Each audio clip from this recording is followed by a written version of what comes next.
Today I am talking about what is in my morning basket, or rather, what's in my morning menus and how I'm setting them up this year. This video is done in collaboration with my friend Yasmin over from Mommy on the Move. If you don't know about Yasmin, you need to go check out her channel and subscribe right now, then come back and finish this video. There's a whole playlist of us down in the description that are sharing what is in our morning basket. This playlist is not to overwhelm you. It's to give you ideas and inspiration. Pick and choose what inspires you and works best for you and your family. So let's get started. So as you can see, I am right in the middle of setting up my morning menus. I have printed out my 8 pages and I have my menu covers, and I'm going to assemble these and then show you what's inside.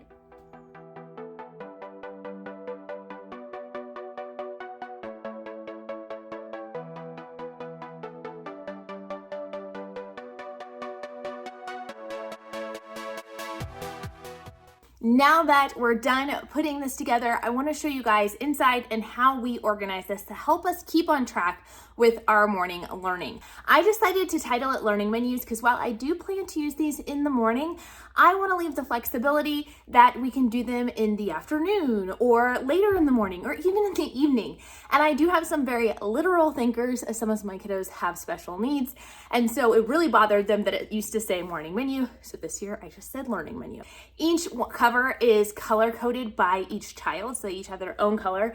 It doesn't really matter which menu they get, so I considered not even color coding them, but it is kind of nice when one goes missing that you know who is responsible to find that menu. The first page on the inside is our prayer sheet for the persecuted church. If you don't know this, I offer free prayer sheets every single month for a different location where you can be praying for the persecuted church with your children.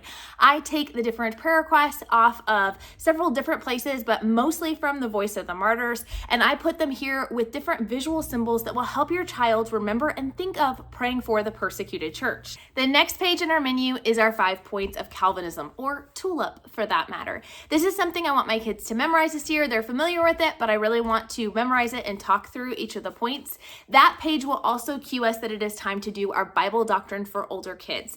This is a book I shared with you guys in my curriculum picks. I do have the one for younger kids as well. I decided after looking at both of them, I think I'm just gonna read the older kid one for all of my kids. It seems like it'll really work with all of them. If I need to, I will adjust plans, but right now I'm just gonna read out of this all together as I really love keeping Bible time kind of all together when possible. The next page is one you guys are probably very familiar with, is my feelings page. Again, I have this as a free printable on my website too, and I have some fun new things coming up about this later this year, so be sure to subscribe so you don't miss out. So our kids will go through each morning and they will identify what feeling they're feeling, and then they will also match it with the truth. They can match it with the truth that's down here or one that they have learned that is true through scripture or through other things. This is just kind of a jumping off point, but this has helped us have a lot of great discussions about emotional regulation, sifting our feelings through the filter of truth, and making sure that we're not letting our feelings drive us, that we're identifying them, that we're understanding them, but we're not letting them have the driver's seat. Next up is our memory work. This is our IEW poetry time.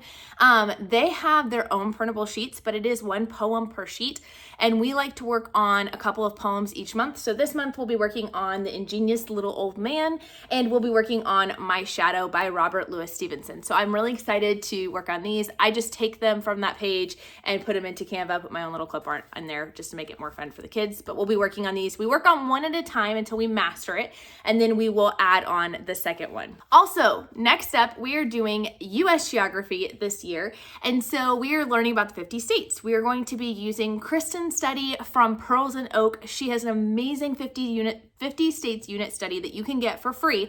I'll link it down below to her video where you guys can learn more about it. And then she offers additional printables for those who are members of Made to Homeschool. Made to Homeschool is an online community. If you don't know about it, you should definitely go check it out. I'll leave a video down in the description below, but she has all sorts of extra things like book lists and fun things. Well, I found this amazing song on YouTube that would be a fun one to do with my kids. I printed out the lyrics so that we can sing through and learn the 50 states and capitals every single morning. And then finally, we end this time with our daily reminders. This is something new, again, with Made to Homeschool. I was in a workshop. Ashley from Joyful Noise Learning was teaching us all about block scheduling, actually. And with this, she shared this little poem, and I absolutely fell in love and was like, I know that I want this to be what we end our morning time on as we go into our school day. So it says, work while you work, play while you play, one thing each time, this is the way. All that you do, do it with your might. Things done by halves are not done right.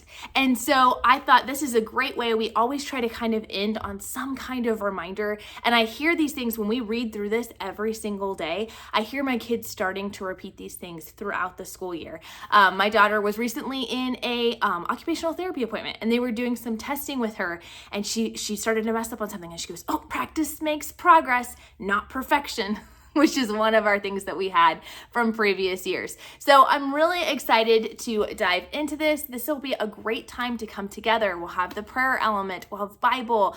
We are doing something different for Bible memory work. You might notice that's not in our menus this year. I do have free Bible sheets if you want Bible memory sheets with visuals for your kids on my website, but we are actually gonna be using the Not Consumed scripture memory journals. And so my kids are gonna be working on those individually, and then throughout the week, we will kind of review, and then on Friday, they will recite their verses to me during our kind of end of the week check-in time. I'm excited to dive into it. We are having a totally separate afternoon time where we will do our history read aloud and or science, depending on the day, and where we will do our kind of fun book read aloud. But I have learned over the years to really keep the morning time very simple so that we can break off and get into the work. Because I have older kids who have so many other commitments and things going on, I'd rather kind of keep that time short and sweet and focused on the things that are most important to our family, and then be able to dive into the rest of schoolwork and then rejoin at the end of the day to kind of signal we're done, this is it. And so yeah, that's what we do. I would love to know what you do in the comments. If you want to know more about how you can set up morning menus to work better for you and your family, be sure to check out this video here, and we'll talk to you guys later. Bye.